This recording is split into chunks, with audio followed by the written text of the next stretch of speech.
감사드립니다. 오늘 성경 요절은 사도행전 17장 3절입니다. 뜻을 풀어 그리스도가 해를 받고 죽은 자 가운데서 다시 살아나야 할 것을 증언하고 이르되 내가 너희에게 전하는 이 예수가 곧 그리스도라 하니.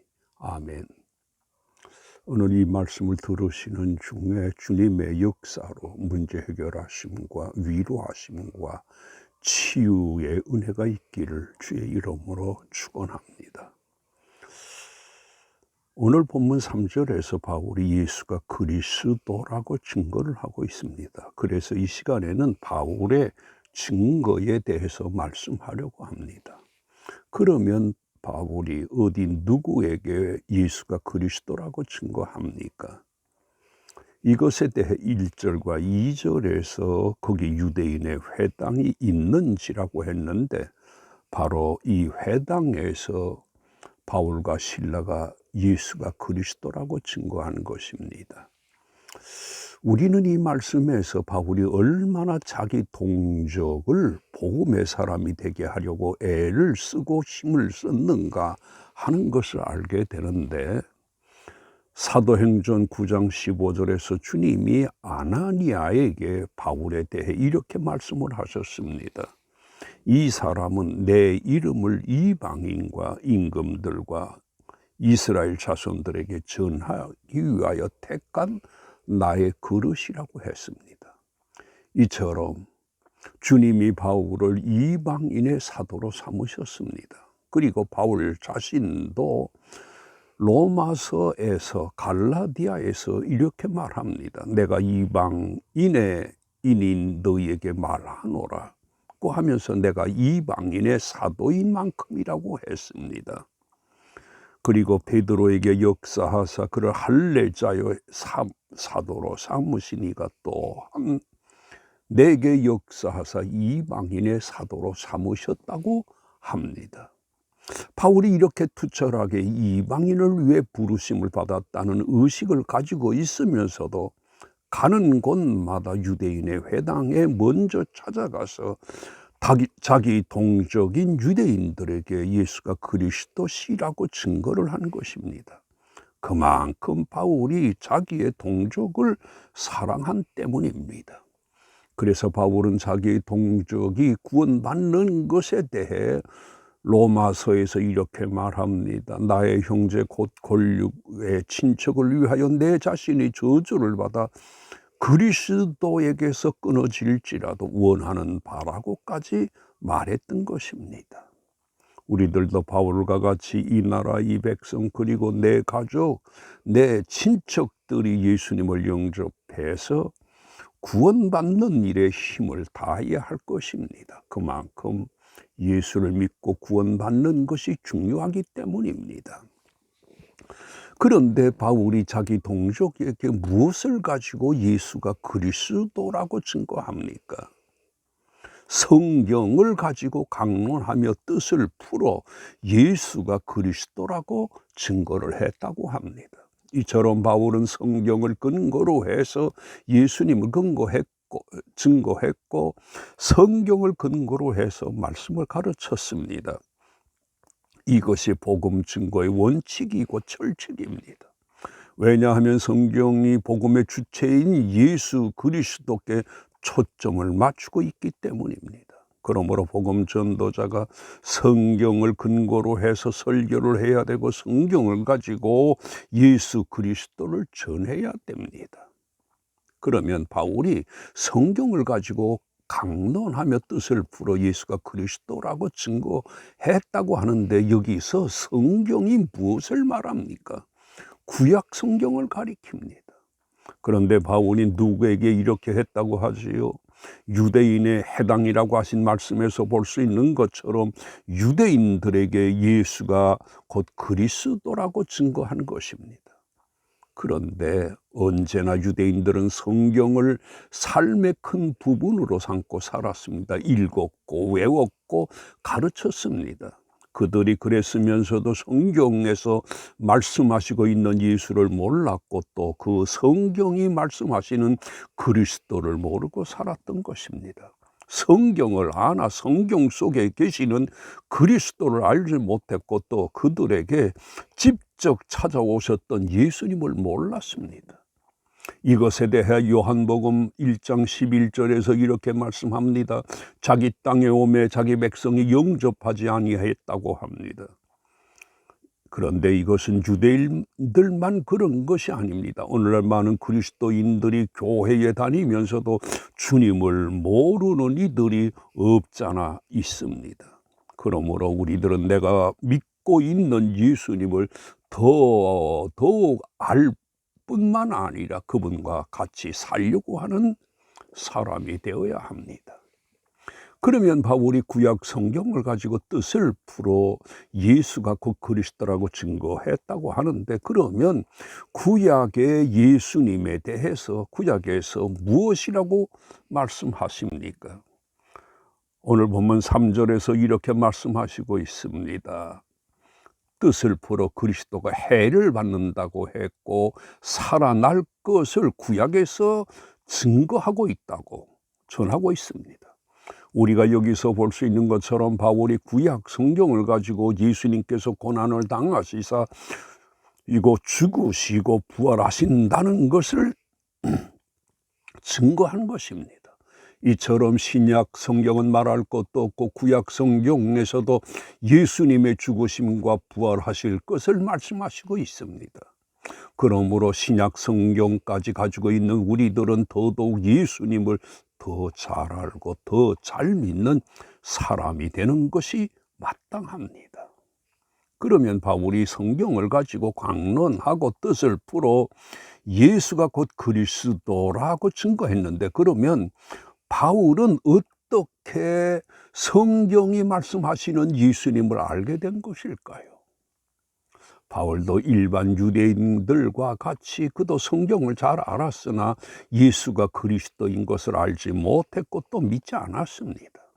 이랬던 그가 사도행전 9장에서 볼 수 있는 것처럼 예수 믿는 사람들을 잡으러 가던 중에 다메섹 도상에서 자신에게 나타난 예수님을 만남으로 그 눈이 뜨여지게 된 것입니다.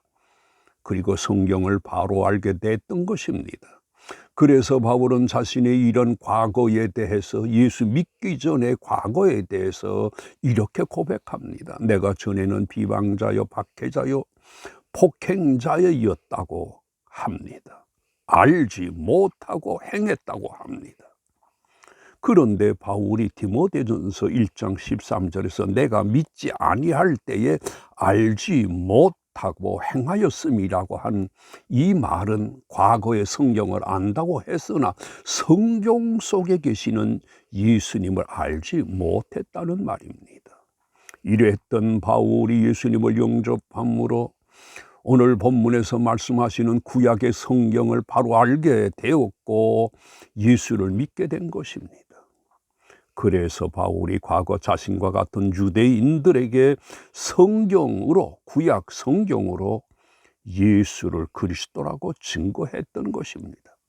그러므로 우리들도 예수님을 만나야 합니다. 성경에서 말씀하시는 예수님을 내 마음속에 모셔야 합니다. 그런데 의외로 이렇게 하지 못한 그리스도인들이 적지 않습니다. 왜냐하면 주님이 이것에 대해서 라오디게아 교회 사자에게 이렇게 말씀하시고 있기 때문입니다. 볼저다 내가 문 밖에 서서 두드리노니 누구든지 내 음성을 듣고 문을 열면 내가 그에게로 들어가 그와 더불어 먹고 그는 나와 더불어 먹으리라고 하셨습니다.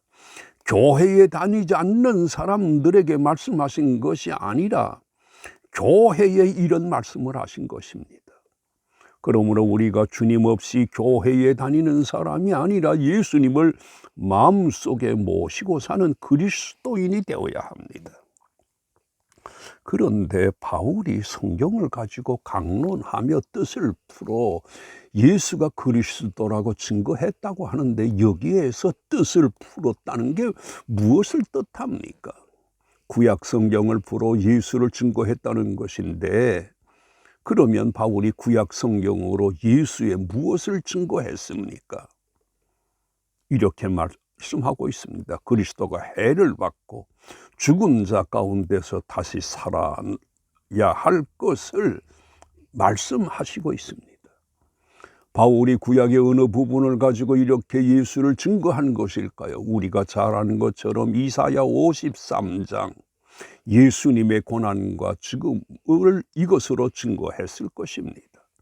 그리고 이사야서 9장 6절과 7절에 예수님에 대해서 한나기가 우리에게 낫고라고 하면서 그분이 하나님, 전능하신 하나님이고 영존하신 아버지시라고 증거했을 것입니다.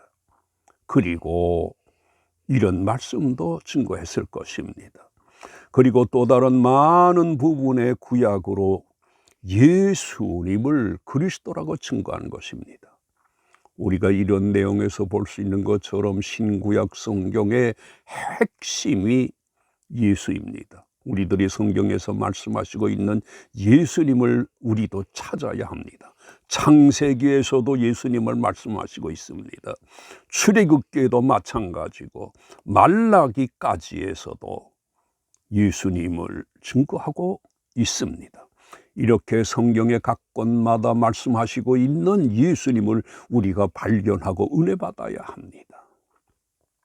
그런데 바울이 성경을 가지고 강론하며 뜻을 풀어 예수가 곧 그리스도라, 이런 바울의 증거로 어떤 일이 생깁니까? 4절에서 그 중에 어떤 사람 곧 경건한 헬라인 큰 무리와 적지 않은 귀부인들도 권함을 받고 바울과 실라를 따랐다고 합니다. 바울이 예수님을 증거한 결과 큰 무리와 적지 않은 이방인들이 주께로 돌아올 뿐만 아니라 바울을 따랐습니다. 그런데 이렇게 큰 무리와 적지 않은 이방인들이 주께로 돌아온 것을 본 유대인들은 어떤 행동을 합니까? 5절에서 유대인들은 시기하여 저자의 불량한 사람들을 데리고 떼를 지어 성을 소동하게 했다고 합니다. 이것뿐만 아니라 이 불량배들을 시켜서 바울과 실라를 자기 집에 모신 야손의 집으로 가게 해서 바울을 잡으려고 했으나 잡지 못하자 그것으로도 가만히 있지 않습니다. 6절에서 볼 수 있는 것처럼 야손과 그 집에 있는 사람들을 읍장 앞으로 끌고 가서 이렇게 소리질로 고발합니다. 천하를 어지럽게 하던 이 사람들이 여기에도 이르렀다고 할 뿐만 아니라, 그리고 가이사의 명을 거역하여 임금 예수라고 하는 이가 있다고 거짓말로 고소합니다. 이들이 왜 이렇게 했을까요? 이유는 바울이 전하는 예수님을 받아들이지 않은 때문입니다. 이렇게 복음 증거를 받아들인 사람과 받아들이지 못한 사람과는 너무나 다르다는 것을 알 수 있습니다. 그런데 바울에게도 이런 두 가지 모습이 그대로 드러나고 있습니다. 바울은 성경을 많이 배웠고 잘 아는 사람이었으나 예수를 알지 못했을 때에 예수님을 영접한 후와는 때와 그 후는 전혀 딴 사람임을 알 수 있습니다. 바울이 자신이 예수 그리스도를 영접하기 전에 이렇게 자신에 대해서 말합니다. 내가 주를 믿는 사람들을 가두고 각 해당에서 때렸다고 합니다. 그리고 스데반이 순교할 때에 곁에 서서 찬송을, 죽이라고 찬송을 했고 죽이는 사람들의 옷을 맡았다고 합니다.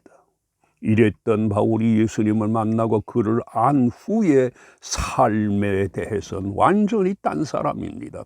주를 위해 내가 수고를 넘치도록 하고 옥에 갇히기도 하고 주를 위해서 매도 수없이 맞고 여러 번 죽을 뻔했다고 합니다. 예수님을 증거하다가 유대인들에게 엄청나는 매를 맞았다고 합니다. 그리고 복음 증거하느라고 다니다가 3번 파선하고 바다에서 3주간을 지냈다고 합니다. 깊은 바다에서 지냈다고 합니다.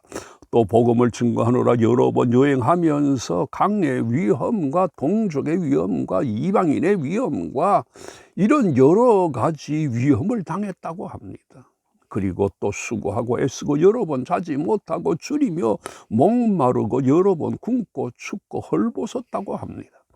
바울이 이렇게 예수님을 영접하기 전과 후가 달라진 것입니다. 이처럼 예수님을 영접하면 같은 사람인데도 전혀 딴 사람이 되는 것입니다. 믿는 사람들의 이런 변화에 대해 바울은 이렇게 말하고 있습니다. 그런즉 누구든지 그리스도 안에 있으면 새로운 피조물이라.